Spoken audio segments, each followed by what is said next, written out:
আমি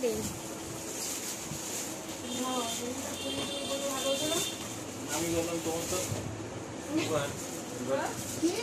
তো সুগার মিষ্টি মিষ্টি আনলাম না, লেবু নিয়ে কি আনতে বলতে আমি বলেছিলাম আনতে।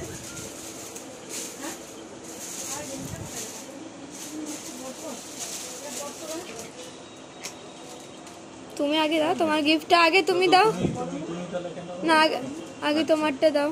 আচ্ছা দিদি বড় আগে থ্যাংক ইউ। লেবুটা দিও না, পরে দিও আগে। এটা ফ্রি। কেমন হয়েছে? এটা আমি চয়েস করে নিয়েছি। তুমি কাজ করো তো, ওই জন্য তোমার কাজে লাগবে। হ্যাঁ অবশ্যই, দিদিদের আমার দিদিকে খুব সুন্দর লাগছে একদম। পরে দেখাও দিদিকে জামাটা।